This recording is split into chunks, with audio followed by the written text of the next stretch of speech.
কেমন আছেন আপনারা? আলোচনার শুরুতে আমরা আমাদের রব, আমাদের মালিকের দরবারে শুকরিয়া আদায় করি। সকল প্রশংসার মালিককে, সকল ক্ষমতার উৎসকে। কেউ যেটা পারে না পারেন কে, কেউ যেটা দেয় না দেয় কে, কেউ যেটা দেখে না দেখেন কে। সে আল্লাহর জন্য সকলে অন্তরের অন্তঃস্থল থেকে আল্লাহর দেওয়া শক্তি ব্যয় করে শরীরের সমস্ত শক্তিকে গলার মাঝ বরাবর এনে আল্লাহর শিখানো কালামে, শিখানো ভাষায় সকলে কালিমাতুশ শুকর পড়ি। সকলে পড়ি আলহামদুলিল্লাহ রব্বানা লাকাল হামদ হামদান কাসীরান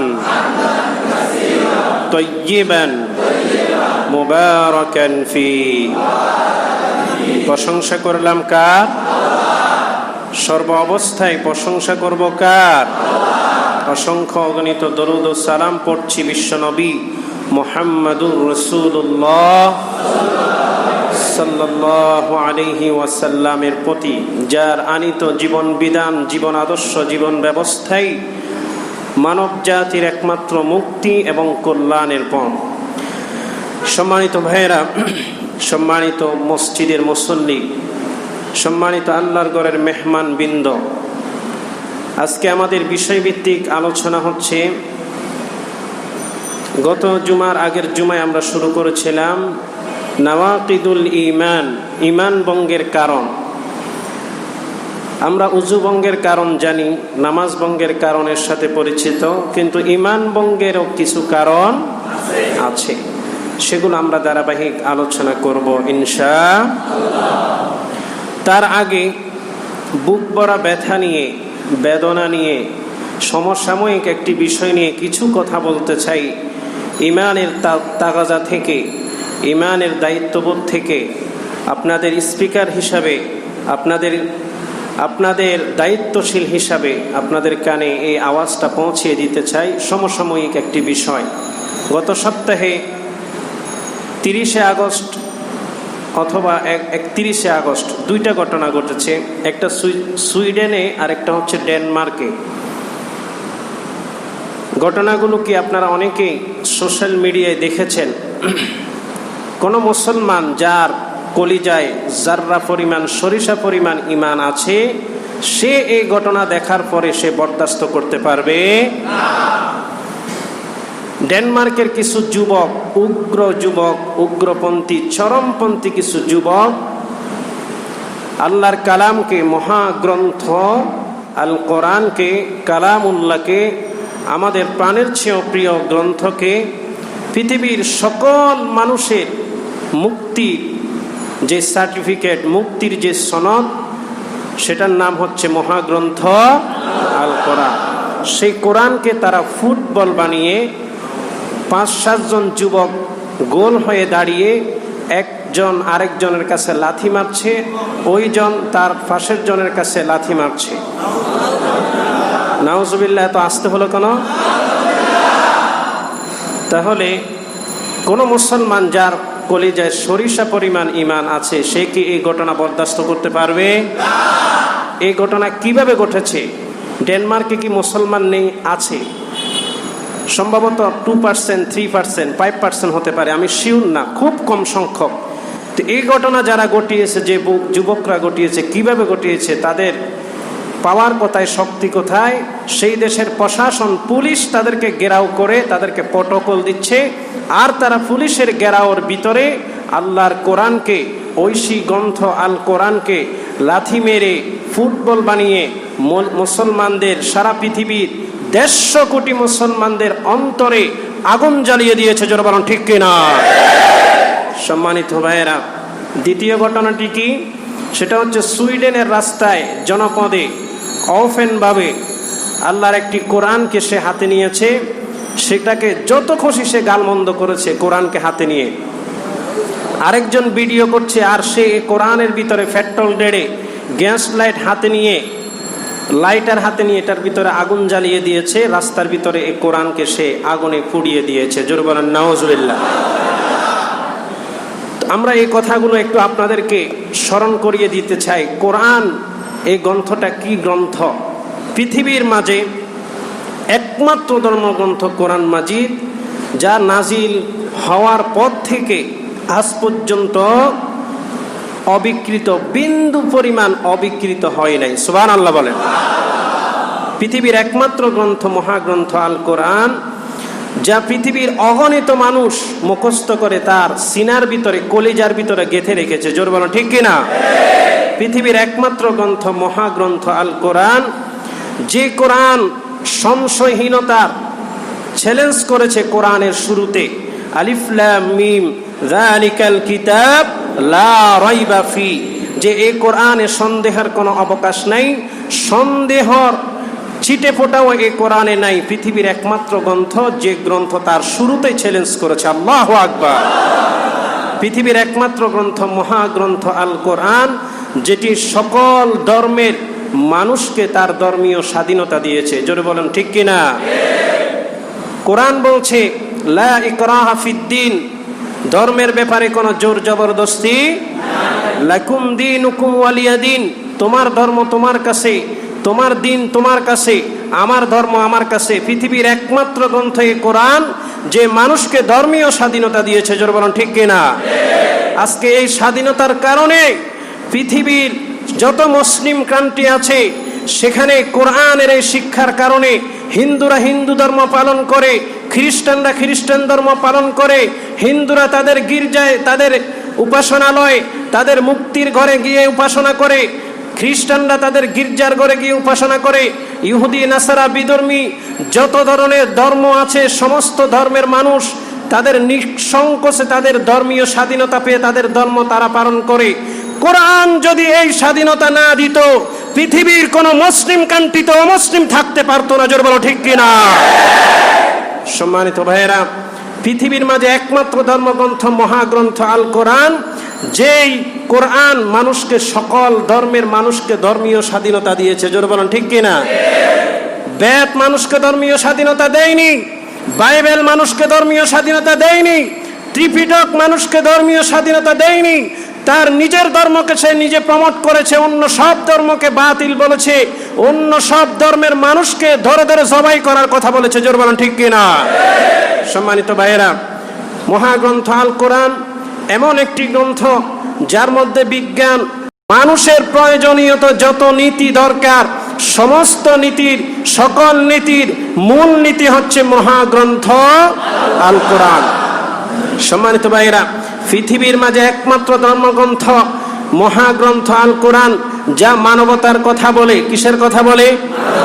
যা সাম্যের কথা বলে, ইনসাফের কথা বলে, মানুষকে শান্তির পথ দেখায়। জোর বলেন ঠিক কিনা?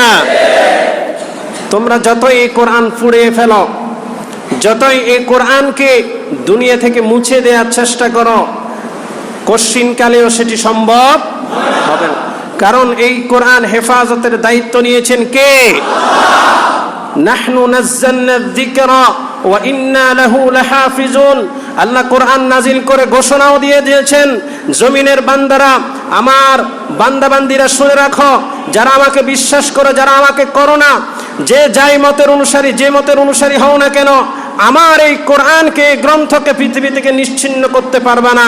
কারণ এই গ্রন্থের হেফাজতের দায়িত্ব নিয়েছে আমি নিজ স্বয়ং আল্লাহ। জোর বলো ঠিক কিনা? সম্মানিত ভাইয়েরা, আল্লাহ যেটার দায়িত্ব নেই, সেটা কি মানুষ ধ্বংস করতে পারে? পারে না। কিভাবে পারবে? কারণ হচ্ছে এই পৃথিবীর মাঝে লক্ষ লক্ষ হাফেজে কোরআন আছে না নেই? কথা বলেন, আছে না নেই? যাদের সিনার ভিতরে কোরআন মুখস্থ আছে না নেই? একটা কোরআন তোমরা পুড়াবা, একজন হাফেজে কোরআনকে আমরা বসিয়ে দেব, সে আবার অনর্গল বলতে থাকবে, আরেকজন লেখক পাশে বসবে, সে লিখতে থাকবে। কত কোরআন পোড়াবা, তত কোরআন আমরা আবার লিখে ছাপাখানায় ছাপিয়ে ফেলবো। জোরে বলো ঠিক কিনা? কোরআন পৃথিবী থেকে নিশ্চিহ্ন করতে পারবা? সম্ভব নয়, অসম্ভব। সম্মানিত ভাইয়েরা, তাহলে সুইডেনে এই প্রকাশ্যে এই মানবতার গ্রন্থ, সাম্যের গ্রন্থ, শান্তির গ্রন্থকে প্রকাশ্যে তারা দিবালোকে তারা আগুন জ্বালিয়ে পুড়িয়ে দিয়েছে।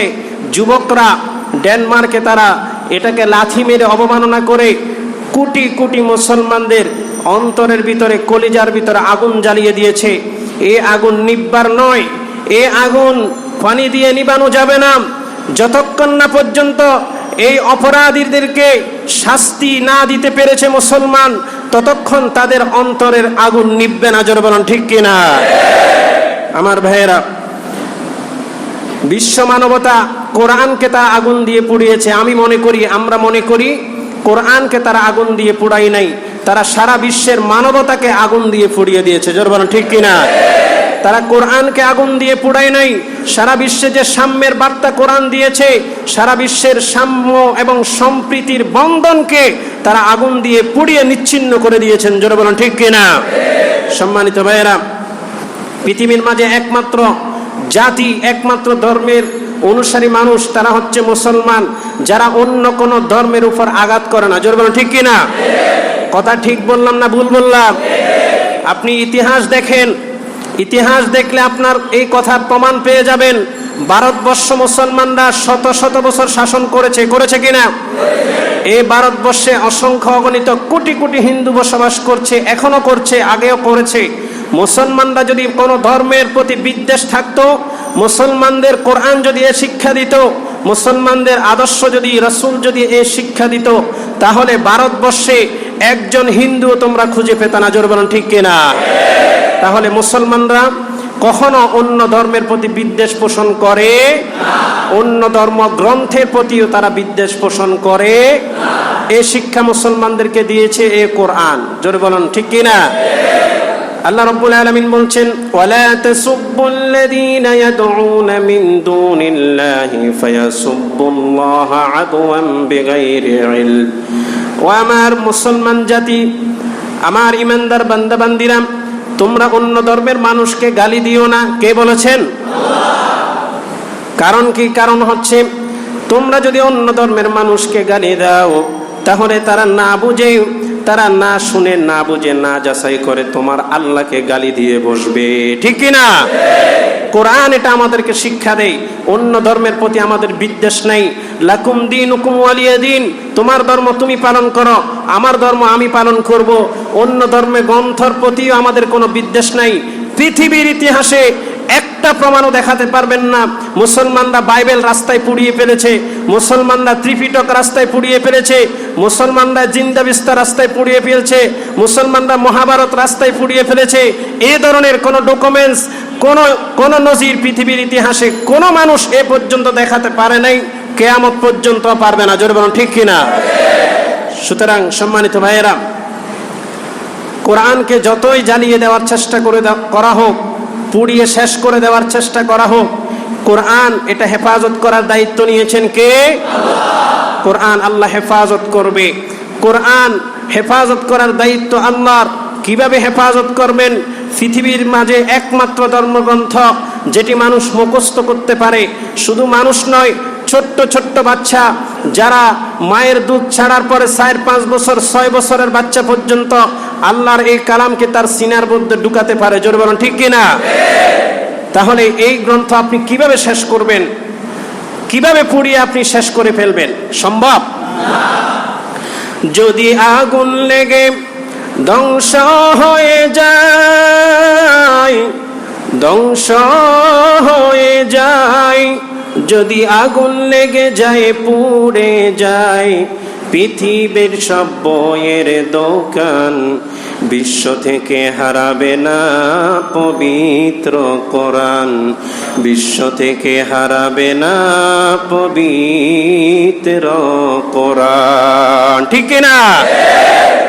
পৃথিবীর সব বইয়ের দোকান ধ্বংস হয়ে যেতে পারে, আগুন লাগিয়ে সব বই জ্বালিয়ে দিতে পারো তোমরা এই কোরআনকে অপমান করতে পারো, এই কোরআনের অবমাননা তোমরা করতে পারো, কিন্তু এই কোরআন পৃথিবী থেকে নিশ্চিহ্ন হওয়ার নয়। এটি কশ্চিনকালেও সম্ভব না, সম্ভব না, সম্ভব না। জোরে বলো ঠিক কিনা?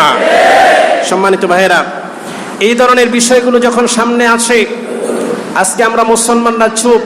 ওআইসি একটা প্রতিবাদ নোটিশ দিয়েছে মাত্র, এতটুকু দিয়ে সে শেষ, ক্ষান্ত।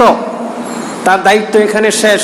পৃথিবীর 150 কোটির উপরে মুসলমান, তাদের কারো ভাষায় কারো লেখনীতে এর প্রতিবাদ নাই। আল্লাহর দরা থেকে কি বাঁচা যাবে? মুসলমান বাঁচতে পারবেন? যারা ফেসবুক ইউজ করেন, সামাজিক যোগাযোগ মাধ্যমে যারা সচল, নিজের জন্মদিনের কথা বলতে পারেন, কোথায় গেছেন, কি খাইছেন, কি করতেছেন, কিভাবে শুয়েছেন, সব বলতে পারেন, ঠিক কিনা?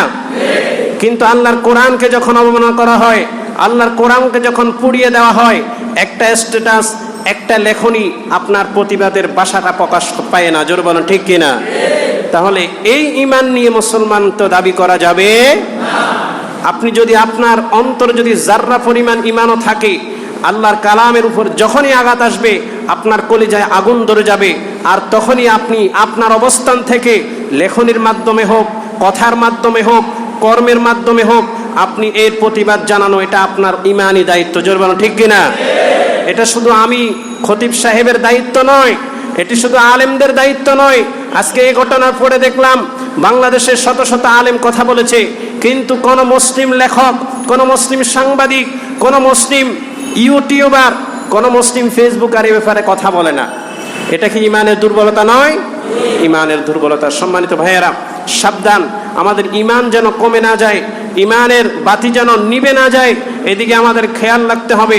আল্লাহর উপরে, রসুলের উপরে, ইসলামের উপরে, কোরআনের উপরে, ইসলামের বিধিবিধানের উপরে যখন যে অবস্থায় যে কোনো আঘাত আসলে মুসলমান বসে থাকতে পারে না, তারা রুখে দাঁড়াবে, তারা এর প্রতিবাদ করবে। এর নামই হচ্ছে মুসলমান, এর নামই হচ্ছে ঈমানের চেতনা। জোরে বলুন ঠিক কিনা?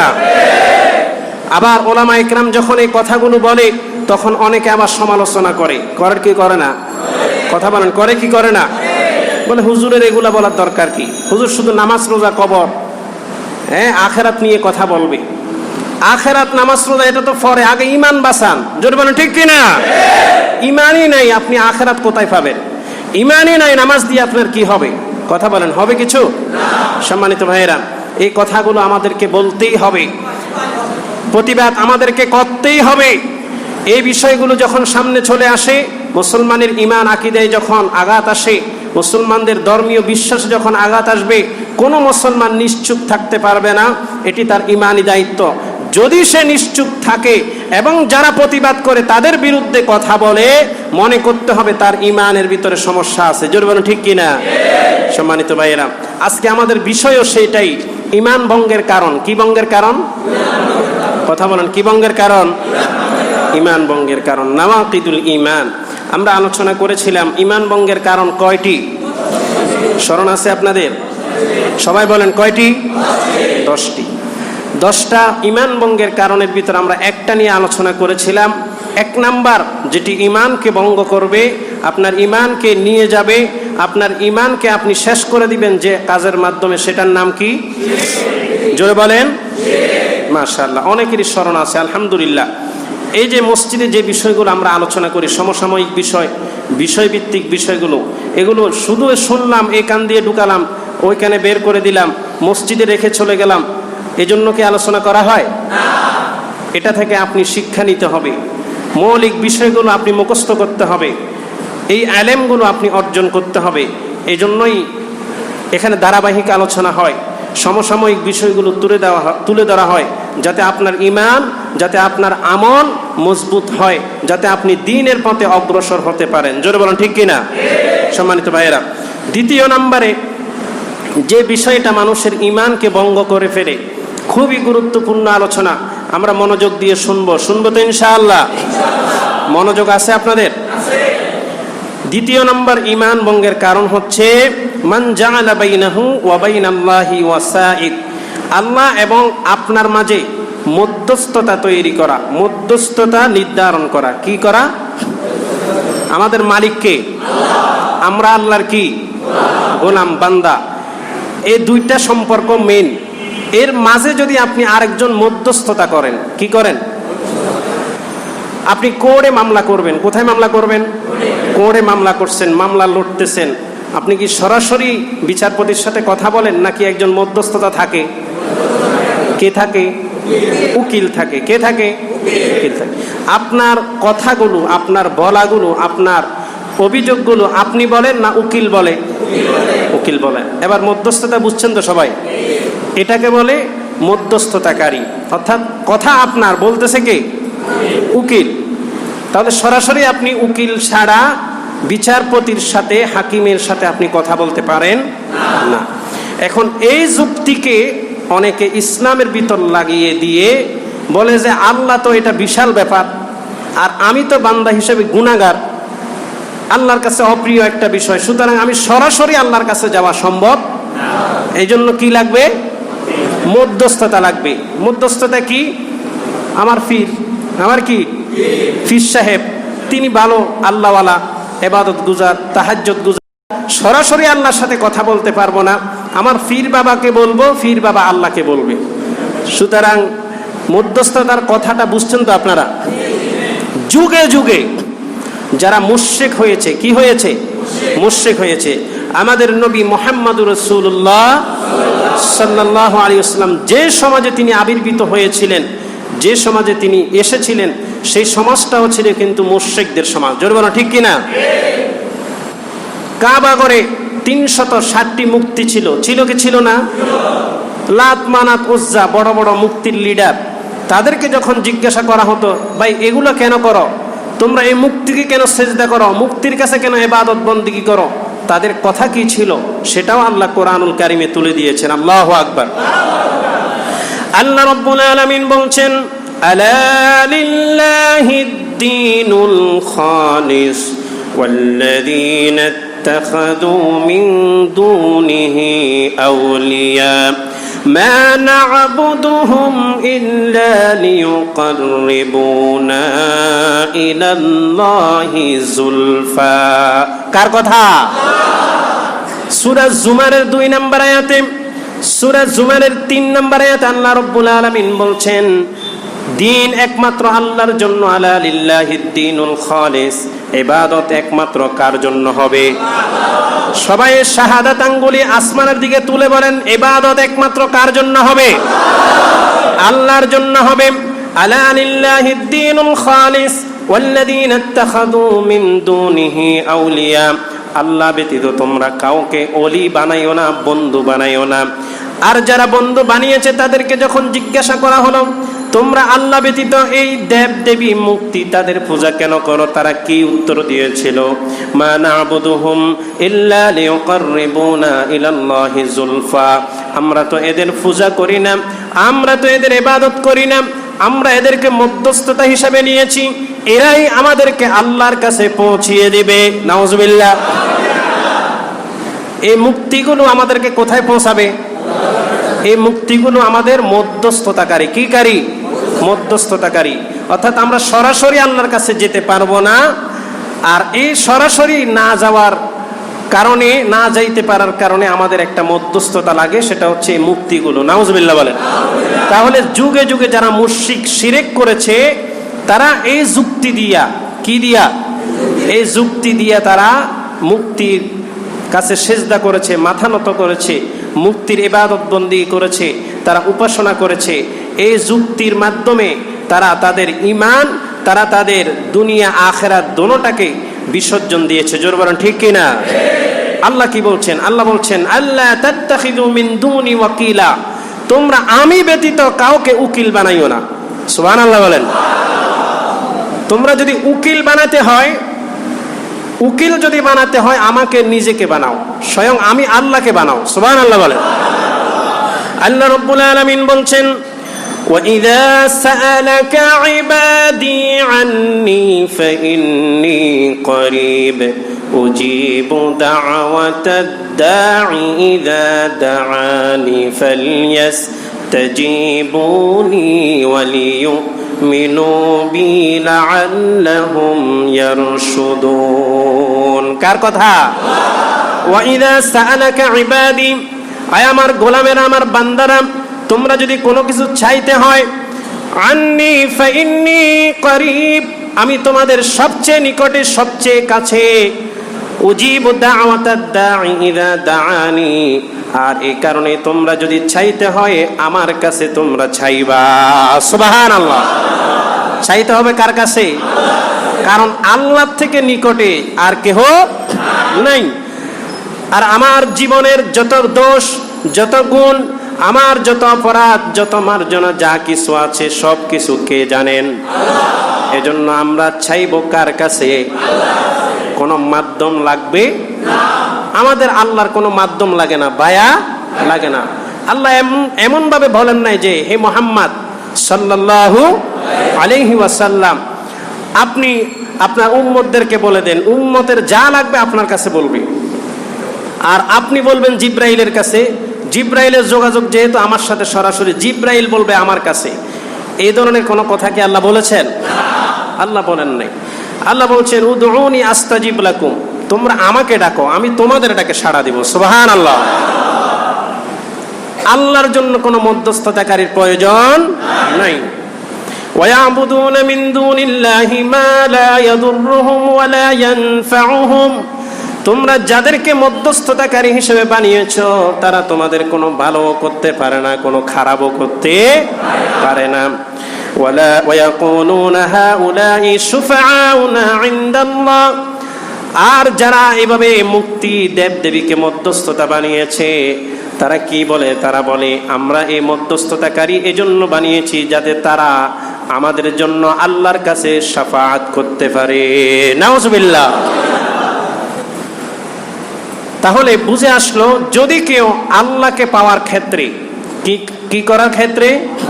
আল্লাহকে পাওয়ার জন্য, আল্লাহর কাছে আরজি পেশ করার জন্য, আল্লাহর কাছে মনের চাহিদাগুলো বলার জন্য, আল্লাহর কাছ থেকে জান্নাত কামাই নেওয়ার জন্য, জান্নাতের ফয়সালা নেওয়ার জন্য যদি কেউ কাউকে মধ্যস্থতা বানায়, যদি কোনো মুসলমান নরনারী কাউকে মধ্যস্থতা হিসেবে সাব্যস্ত করে এই জায়গায়, তাহলে তার ঈমান চলে যাবে। কথা ক্লিয়ার? আমাদের সমাজে এমনও পীর আছে যারা সার্টিফিকেট বিক্রি করে, আছে না নাই? যারা সার্টিফিকেট বিক্রি করে, ডকুমেন্টস বিক্রি করে যে আমাকে পীর বানাও, আমাকে যদি পীর বানাও কিয়ামতের ময়দানে আমি বড় জাহাজ নিয়ে উঠবো। নাউজুবিল্লাহ বলেন। আর এই বড় জাহাজ, এই জাহাজের ভিতরে তোমাদেরকে আমি নিব, তোমরাও জাহাজে আমার সাথে চলবা, আর টপাস করে লাভ দিয়া জান্নাতে ঢুকে যাইবা। নাউজুবিল্লাহ বলেন। এই ধরনের কিছু সার্টিফিকেট আছে তো দেশে। সুতরাং এই জায়গায় আল্লাহকে কোনো কিছু বলার ক্ষেত্রে, আল্লাহ থেকে কোনো কিছু পাওয়ার ক্ষেত্রে, আপনার মনের আকুতি আল্লাহকে জানানোর ক্ষেত্রে, রবকে জানানোর ক্ষেত্রে দুনিয়ার অন্য কোনো বস্তু, অন্য কোনো মানুষকে মধ্যস্থতা বানানো যাবে না। আপনি স্বয়ং সরাসরি আল্লাহকে বলবেন। কাকে? আপনি যখন নামাজের সিজদায় যান কার কদমে সিজদা দেন? আল্লাহর কদমে সিজদা দেন। আপনি তাহাজ্জুদের সময় উঠবেন, উঠে 2 রাকাত নামাজ পড়বেন, সালাত আদায় করবেন, করার পরে সিজদা দিবেন, লম্বা সিজদা, সেখানে 2 চোখের পানি ছাড়বেন, আর আপনার জীবনের যা যা চাওয়ার আছে, পাওয়ার আছে, জুতার পিতা থেকে নিয়ে দুনিয়ার ভিতরে যত বড় জিনিস হোক আপনার চাওয়ার আছে, পাওয়ার আছে, আপনি আপনার আল্লাহকে, আপনার মালিককে সেগুলো একেবারে নির্জনে দুনিয়ার কেউ শুনবে না, ছোট আওয়াজে গুনগুন করে আল্লাহকে বলে দেন। আমার আল্লাহ প্রত্যেকটা বিষয়ে আপনাকে দিয়ে দিবে। সুবহানাল্লাহ। তাহলে চাইতে হবে কার কাছে? জোরে বলেন, কার কাছে? মধ্যস্থতা করা যাবে না। সরাসরি বান্দা আর আল্লাহ সম্পর্ক আছে না নেই? অনেকে ওই যুক্তিতে, প্রথম যে কথাটা বললাম যে কোর্টের যে অবস্থা, আমাদের বিচার ব্যবস্থার যে অবস্থা, ওই যুক্তি দিয়া অনেকে মানুষের ঈমানটাকে চুরি করে নিয়ে যায়। জোরে বলেন, ঠিক কিনা? বলে মিয়া তুমি হইছো কি গ্রামের কৃষক, তোমার কি আছে, তোমার কত গুনাহ, তোমার কত অপরাধ, কিভাবে আল্লাহর কাছে যাইবা, কিভাবে আল্লাহর কাছে চাইবা, সেই মুক্ত তোমার নাই। তো কি করতে হবে? আমার এই ফরমে সাইন করো, আমার এই ফরমের সদস্য হও, আমার এই দলের সদস্য হও, তোমার সব জিম্মাদারি, তোমার সব দায়িত্ব আমার। নাউজুবিল্লাহ বলেন। এভাবে দায়িত্বের ফেরি করে বেড়ায় এক ধরনের বন্ড, মুনাফিক, প্রতারক। পীর নামের এই পবিত্র শব্দটাকে, এই সুন্দর অর্থবহ শব্দটাকে তারা কলঙ্ক করে ফেলেছে। জোরে বলেন, ঠিক কিনা? সম্মানিত ভাইয়েরা, আবার ভুল দিকে নিয়ে যায়েন না যে হুজুর বলছে পীর ধরা যাবে না। পীর শব্দের অর্থ হচ্ছে অভিভাবক। পীর শব্দের অর্থ কি? অভিভাবক। পীর শব্দের অর্থ হচ্ছে শিক্ষক। পীর শব্দের অর্থ কি বললাম? শিক্ষক। যদি কেউ দিন শিখার জন্য, কি শিখার জন্য?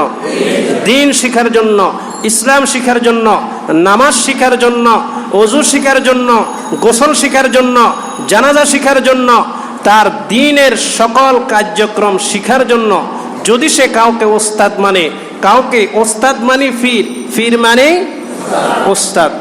আমি প্রত্যেক জুমায় আপনাদেরকে ব্রিফ করি কি করি না? অনেক বিষয় আপনাদেরকে আমি জানাই না? কথা বলেন, জানাই তো? একদিক দিয়ে আমি আপনাদের ফির, একদিক দিয়ে আমি আপনাদের কি? ফির শব্দের অর্থ কি বললাম? শিক্ষক। তাহলে আমি যেহেতু আপনাদেরকে শিখাচ্ছি, শিক্ষা দিচ্ছি, তাহলে আমি আপনাদের পীর। তাহলে পীরকে যদি আপনি এই অর্থে নিয়ে যান, দেশের কোনো ভালো আলেম, ভালো বুজুর্গ আলেম, যিনি দিন খুব ভালো জানে, দিন খুব ভালো বুঝে, তার থেকে যদি দিন শিখার উদ্দেশ্য যদি আপনি তাকে অনুসরণ করেন, তার কথা মতো চলেন, তাতে কোনো দোষ কিন্তু মধ্যস্থতাকারী বানানো যাবে না। আপনি একেবারে আদনা আল্লাহর গোলাম, রিক্সা ছাড়ান, মেতরি করেন, একেবারে নিকৃষ্ট গোলাম, তারপরে আপনার গুনার জন্য আপনাকে দেখাই যায় না, তারপরেও আপনি যদি আল্লাহকে আল্লাহ বলে ডাক দেন, সাথে সাথে আল্লাহ সেই ডাকের জবাব দেন, সুবহানাল্লাহ। তাহলে এই জন্য কাউকে মধ্যস্থতা বানানোর প্রয়োজন নাই। সম্মানিত ভাইয়েরা, এটি গেল 1 নাম্বার ঈমান ভঙ্গের কারণ, গেল আজকের আলোচনার 1 নাম্বার, ধারাবাহিক আলোচনার কয় নাম্বার? 2 নাম্বার। 3 নম্বরে ঈমান ভঙ্গের কারণ হচ্ছে মাল্লাম ইউকাব্বিরিল মুশরিকিন, মুশরিককে মুশরিক না বলা, কাফেরকে কাফের না বলা। একজন মানুষ মুশরিক, সে শিরিক করতেছে। একজন কাফের, সে আল্লাহকে, রাসূলকে, দ্বীনকে, ইসলামকে, কোরআনকে অস্বীকার করে। আপনি তাকে মুশরিক বলতে পারতেছেন না। তাহলে আপনি যদি কোনো মুশরিককে মুশরিক বলতে না পারেন, কোনো কাফেরকে কাফের হিসাবে সাব্যস্ত করতে যদি আপনার ভিতরে ইতস্ততা আসে, তাহলে আপনি কাফের। আপনি কি? আপনি কাফের, আপনি মুশরিক, আপনার ঈমান নাই। কথা কি বুঝাতে পারছি? এটার আরেকটু ব্যাখ্যা করি। পৃথিবীতে ধর্ম কয়টা? কথা বলেন, ধর্ম কি শুধু ইসলাম আছে না আরো আছে? তা আপনি মনে করলেন যে পৃথিবীতে যত ধর্ম আছে সবগুলাই আল্লাহর, যে কোনো একটা মানলেই চলে, কি হবে? কথা বলেন, হবে নাকি? তাহলে আপনি যদি মুশরিককে মুশরিক বলতে না পারেন, তাহলে প্রকারান্তরে তো আপনি এই কথাই বলছেন যে সে মুশরিক, শিরিক করেও সে খুব বেশি পাপ করে নাই। আসলে তো সে মুশরিক, সে শিরিক করেছে, মানে দুনিয়ার ভিতরে যত পাপ আছে সব পাপের বাপ হচ্ছে শিরিক। সব পাপের বাপ কি? শিরিক। তা শিরিক করার কারণে সে অনেক বড় অন্যায় করেছে, অপরাধ করেছে, তাকে মুশরিক বলতে হবে। কি বলতে হবে? মুশরিক বলতে। তাহলে এই পৃথিবীতে আসল ধর্ম কয়টা? কথা বলেন, কয়টা? আবার বলেন, কয়টা? আল্লাহ রাব্বুল আলামিন বলছেন, ইন্নাদ-দীনা ইনদাল্লাহিল ইসলাম। এই পৃথিবীতে, এই ধরায়, আল্লাহর সৃষ্টিতে একমাত্র ধর্ম ইসলাম। ইসলামই একমাত্র জীবন বিধান। এর বাহিরে কোন ধর্ম আছে মনেও করা যাবে না। জোর বলেন, ঠিক কি না? তাহলে মুশরিককে কি বলতে হবে? মুশরিক বলতে হবে। কাফেরকে কাফের বলতে হবে। আল্লাহ রাব্বুল আলামিন বলছেন, ইয়া আইয়ুহাল্লাযীনা আমানু, হে ঈমানদারেরা, ইন্নামাল মুশরিকুনা নাজাসুন, নিশ্চয়ই মুশরিক যারা শিরিক করে তারা অপবিত্র। তারা কি? অপবিত্র। এখন আপনি অপবিত্রকে পবিত্র বলার কোনো সুযোগ নাই। অপবিত্র কে বলেছেন? আল্লাহ। যারা শিরিক করে, আল্লাহর সাথে শরীক করে, তারা অপবিত্র, তারা নাজাস, তাদেরকে আপনি মুশরিকই বলতে হবে। তাদেরকে আপনি ওই দৃষ্টিকোণ থেকেই দেখতে হবে, এর বাহিরে আসার কোনো সুযোগ নাই। কথা কি বুঝাতে পারছি? তাহলে যদি কেউ মুশরিককে মুশরিক না মনে করে, যদি কেউ কাফেরকে কাফের না মনে করে, তবে সে নিজে কাফের, নিজে মুশরিক, তার ঈমান নাই। সমস্ত আলেম একমত, কোনো দ্বিমত নাই এটার ভিতরে। কথা কি বুঝাতে পারছি আমি? রবীন্দ্রনাথ ঠাকুর আমাদের জন্য অনেক কিছু করে গেছে কিনা? কথা বলে না, করে গেছে তো। আমাদের বাংলা সাহিত্যে তার অনেক অবদান। এখন তাই বলে আপনি তাকে মুশরিক, সে কে ছিল? মুশরিক ছিল। সে হিন্দু ছিল, হিন্দু মানে মূর্তি পূজা করে, আর যারা মূর্তি পূজা করে তাদেরকে কোরআনের ভাষায় কি বলা হয়? মুশরিক। তাই মানে আপনি তাকে ভালো মানুষ বানাতে বানাতে মুশরিকের থেকে বাইর করে ফেলতে পারবেন না। সে মুশরিকই, জোরে বলেন ঠিক কিনা? তার মানে হচ্ছে যে কাফের তাকে আপনি কাফের বলতে হবে, কাফের মনে করতে হবে। যে মুশরিক তাকে আপনি মুশরিক বলতে হবে, মুশরিক মনে করতে হবে। ইন্নাদ দীনা ইনদাল্লাহিল ইসলাম। তাহলে পৃথিবীতে একমাত্র ধর্ম, তার নাম কি? ইসলাম। ইসলাম ছাড়া যা আছে সব কিছু পথভ্রষ্টতা, গোমরাহি, সব কিছুর ভিতরে দালালাত রয়েছে। সব কিছু ইসলাম ব্যতীত অন্য সব মত, সব ধর্ম, সব পথ আল্লাহর কাছে গ্রহণযোগ্য না। এবার আসেন 4 নম্বরে আমরা আলোচনা করি। 4 নম্বরে হচ্ছে ঈমান ভঙ্গের কারণ হচ্ছে মান ই'তাকাদা আন্না হুদা গায়রান নবী সাল্লাল্লাহু আলাইহি ওয়াসাল্লাম আকমালু মিন হাদিহি। যে নবী করিম সাল্লাল্লাহু আলাইহি ওয়াসাল্লামের আদর্শ থেকে, পথ থেকে, মত থেকে অন্য কোনো আদর্শকে, অন্য কোনো পথকে, অন্য কোনো মতকে, অন্য কোনো পদ্ধতিকে নবীর আদর্শ, নবীর মত, নবীর পথ থেকে অধিক কল্যাণকর মনে করা। কথাটা একটু লম্বা হয়ে গেছে, আপনাদের মনোযোগ আছে তো? তাহলে এটা একটু খেয়াল করেন। অর্থাৎ বিশ্বনবীর আদর্শ থেকে পৃথিবীর মানব রচিত অন্য কোনো আদর্শকে নবীর আদর্শ থেকে কল্যাণকর, ভালো, এটা খুব শর্টকাট এ ধরনের মনে করা, এটা যে মনে করবে তার ঈমান চলে যাবে। কথা বুঝে আসছে আপনাদের? এজন্য বিশ্বনবী যখনই খুতবা দিতেন, যখনই মসজিদের মিম্বারে দাঁড়াতেন অথবা লোক সমাগমের সামনে আলোচনা করার জন্য দাঁড়াতেন, তখন তিনি বলতেন ফাইন্না খায়রাল হাদিসি কিতাবুল্লাহ। দুনিয়ার ভিতরে সবচেয়ে উত্তম কথা হচ্ছে আল্লাহর কালাম। কার কালাম?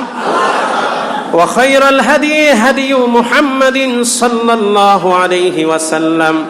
এরপরে হচ্ছে আমি নবী যা বলছি এটার স্থান হচ্ছে আল্লাহর কালামের পরে। সুবহানাল্লাহ। তাহলে পৃথিবীর ভিতরে সবচেয়ে উত্তম কথা হচ্ছে কোরআনের কথা, আল্লাহর কথা। কার কথা?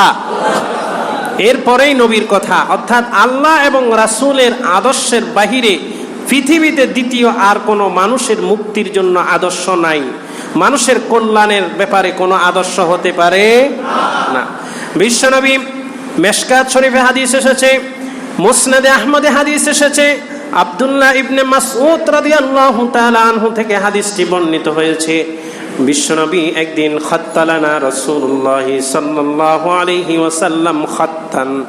বিশ্বনবী একদিন মাটির ভিতরে একটা আঁক টানলেন, রেখা টানলেন। কি টানলেন? আঁক টানলেন। সাহাবীরা ছিল, তাদেরকে দেখিয়ে দিলেন হাদা সাবিলুল্লাহ, এই যে সোজা একটা আমি দাগ টানলাম, আঁক টানলাম, এটা হচ্ছে আল্লাহর রাস্তা। কার রাস্তা? জোরে বলেন কার? আল্লাহর রাস্তা। সুম্মা খাত্তা খুতুতান আন ইয়ামিনিহি ওয়া আন শিমালিহি। এবার মধ্যখানের সেই লম্বা রেখা থেকে তিনি ডান দিকে কিছু রেখা টানলেন, আবার বাম দিকে কিছু রেখা টানলেন। এবার তিনি বললেন হাদা সুবুলুন আলা কুল্লি সাবিলিম মিনহা শাইতানিন ইয়াদউ ইলাই। এই যে ডানে বামে রেখাগুলো বের হয়েছে, এগুলো প্রত্যেকটার মাথায় এক একটা শয়তান বসে আছে। নাউজুবিল্লাহ।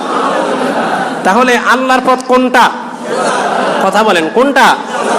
সিরাতাল মুস্তাকিম। সিরাতে মুস্তাকিম, সোজা সহজ সরল পথ যেটা, সেটাই আল্লাহর রাস্তা। ডানে বামে যেগুলো গেছে এগুলো সব কার রাস্তা? শয়তানের রাস্তা। বিশ্বনবী বললেন ফাইন্না খায়রাল হাদিসি কিতাবুল্লাহ ওয়া খায়রাল হাদি হাদি মুহাম্মাদিন সাল্লাল্লাহু আলাইহি ওয়াসাল্লাম। দুনিয়ার ভিতরে আদর্শ থাকলে একটা, সেটা হচ্ছে নবীর আদর্শ।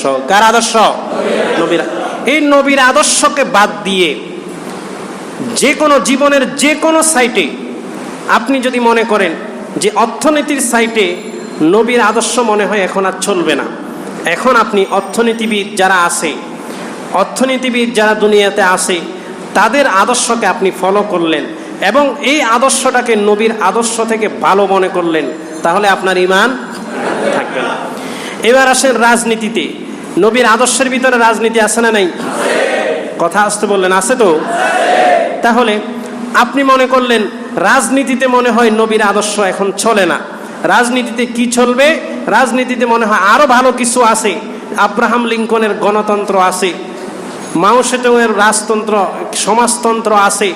এভাবে আপনি নবীর আদর্শ থেকে, রাজনীতিতে নবীর যে আদর্শ আছে এই আদর্শ থেকে আপনি গণতন্ত্রের আদর্শকে আপনি এর থেকে ভালো মনে করলেন, তাহলে আপনার ঈমান চলে যাবে।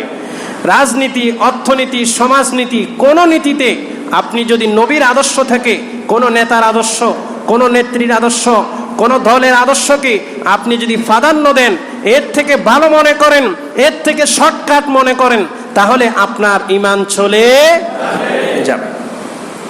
বিশ্বনবী বললেন, ও আমার সাহাবীরা শোনো, আমি বিশ্বনবী যখন এই দুনিয়াতে এসেছি, অর্থাৎ যখন থেকে আমি নবুয়ত পেয়েছি, এই সময়ে যদি আল্লাহর নবী জলিল কদর নবী মূসাও থাকতো, কে থাকতো? মূসা আলাইহিস সালাম যদি থাকতো, তোমরা শুনে রাখো, মূসার জন্য আমি নবীকে মেনে নেওয়া ছাড়া দ্বিতীয় আর কোনো পথ ছিল না। আল্লাহু আকবার। কার ব্যাপারে বলছেন? মূসা নবীর ব্যাপারে বলছেন, যিনি জলিল কদর 5 জন পয়গম্বরের একজন। আল্লাহু আকবার বলেন।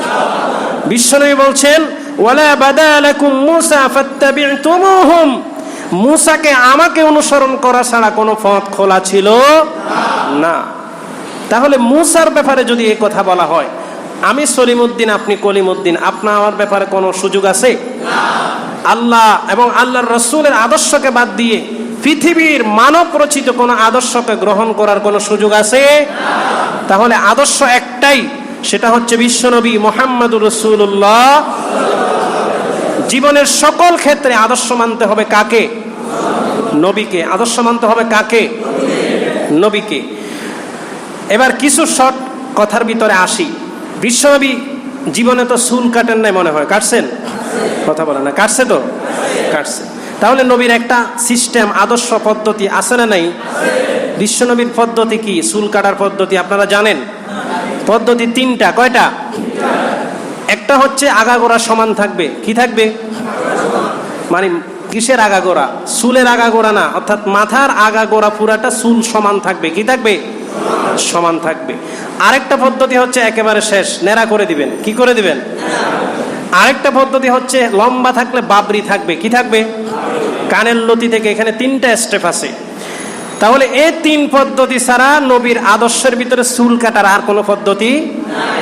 কথা কি বুঝাতে পারছি? এবার যুবক যারা আছো তাদেরকে বলি, আমরা যারা চুল কাটি, সেলুনের ভিতরে যাই, তারা কি নবীর আদর্শ মতো কাটি? কার আদর্শ মতো কাটি? দেখবেন সেলুনে গেলে সেলুন দোকানের চারপাশে কিছু ছবি আছে, কিছু ছবি টাঙানো থাকে, থাকে কিনা? কাদের ছবি?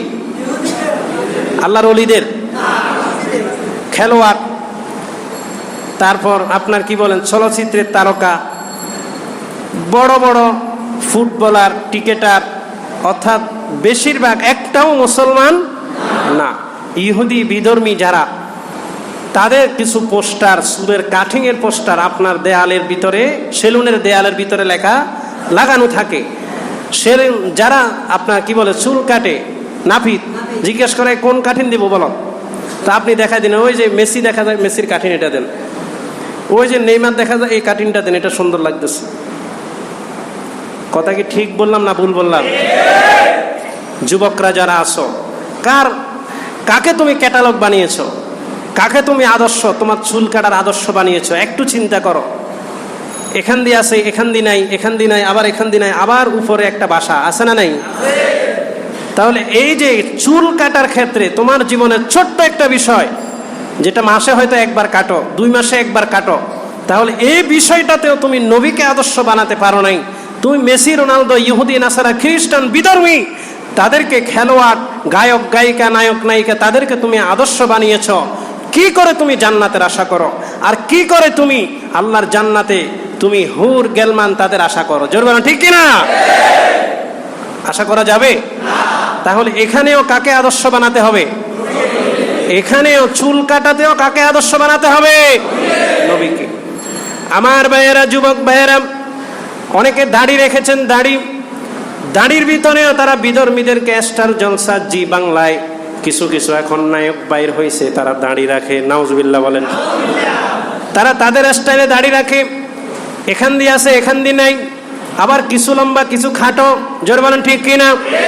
আমার মুসলমান যুবকেরা, তুমি মুসলমানের ঘরে জন্ম নিয়েছো, তোমার মা মুসলমান, বাবা মুসলমান। তুমি যখন মায়ের পেটে ছিল, তোমার মা কতবার না আল্লাহর দরবারে সেজদা দিয়েছে, ঠিক কিনা? কেঁদেছে আল্লাহর দরবারে, কেঁদেছে, আল্লাহ আমাকে একটা পুত্র সন্তান দিও, যাকে আমি দিন শিখাতে পারি, নামাজ কালাম শিখাতে পারি, যে আমার নয়নের মণি হবে, আমার কলিজার টুকরা হবে, তাকে তুমি দান করো, আমাকে একটা পুত্র সন্তান দান করো। আল্লাহ আমার পেটে একটা সন্তান আছে, তাকে তুমি সুস্থ সবল অবস্থায় ভূমিষ্ঠ করাইও। এভাবে কতবার আল্লাহর দরবারে সেজদা দিয়ে সেজদা ছাড়া আল্লাহর দরবারে কেঁদেছে। আর তুমি সেই যুবক, মায়ের পেট থেকে বের হয়ে এখন যখন তুমি সবল হয়েছ, বড় হয়েছ, তুমি সেই আল্লাহকে বলে গিয়া, আল্লাহর নবীর আদর্শকে বলে গিয়া, তুমি ইহুদি খ্রিস্টান বিধর্মীদের আদর্শকে তুমি আদর্শ বানিয়েছ। তাদের মতো করে তুমি চুল কাটো, তাদের মতো করে তুমি দাড়ি রাখো, ঠিক কিনা? যুবক সমাজ, তোমাদেরকে বলি, এখানে আমরা আমাদের নবীকে, আমাদের ইসলামকে, আমাদের নবীর আদর্শকে আমরা এখানে জায়গা দিতে বাদে কানে ধুল লাগায়, আছে না নাই? এগুলা কি নবীর আদর্শ ছিল? সাহাবীদের আদর্শ ছিল? কার আদর্শ তুমি গ্রহণ করে আছো? অপসংস্কৃতির রোশানলে তুমি শেষ করে দিয়েছো তোমার সুন্দরে ফুটফুটে ইসলামের আলোয় আলোকিত জীবনটাকে, জোর বলো ঠিক কিনা? সুতরাং এগুলো থেকে বের হতে হবে। আমাদের আদর্শ একজন, জীবনের সকল ক্ষেত্রে, সমাজনীতি, রাজনীতি, অর্থনীতি, ব্যক্তিনীতি, যত সাইট আছে মানুষের জীবনের, সব সাইডে আদর্শ হচ্ছে একজন, একমাত্র একজন, তিনি হলেন নবী মুহাম্মদুর রাসূলুল্লাহ সাল্লাল্লাহু আলাইহি ওয়াসাল্লাম। যদি কোনো মানুষ, কোনো ইমানদার আল্লাহর নবীকে জীবনের যে কোনো সাইটে আল্লাহর নবীর আদর্শ থেকে অন্য কোনো নেতার আদর্শ, দলের আদর্শ, অন্য নেত্রীর আদর্শ, অন্য কোনো মত পথ, এগুলোকে যদি প্রাধান্য দিয়ে থাকে, এগুলোকে যদি শর্টকাট মনে করে থাকে, এগুলোকে যদি এটার থেকে নবীর আদর্শ থেকে, নবীর আদর্শ থেকে ভালো মনে করে থাকে, তাহলে সকল আলেম একমত, তার ঈমান থাকবে না, সে বেঈমান হয়ে যাবে। কি হয়ে যাবে? বেঈমান হয়ে যাবে। তাহলে আমাদের ঈমান ভঙ্গের কারণ কয়টা আলোচনা হয়েছে? 4টা। সময় শেষ। ইনশাআল্লাহ আমরা আগামী জুমায় বাকিগুলো আলোচনা করার চেষ্টা করব ইনশাআল্লাহ। আল্লাহ সুবহানাহু ওয়া তাআলা যেন আমাদের ঈমানকে যেন হেফাজত করেন, সকলে বলেন আমিন। আমরা যেন এমন পথে না যাই যে পথে গেলে আমাদের ঈমানটা ধ্বংস হয়ে যায়, আমরা রাতারাতি দিনে দিনে বেঈমান হয়ে যাই, এই ধরনের কোনো কর্মকাণ্ড যেন আমাদের থেকে না হয়। আল্লাহ যেন আমাদেরকে তার রহমত দিয়ে হেফাজত করে, বলেন আমিন। ওয়া মা তাওফীকি ইল্লা বিল্লাহ।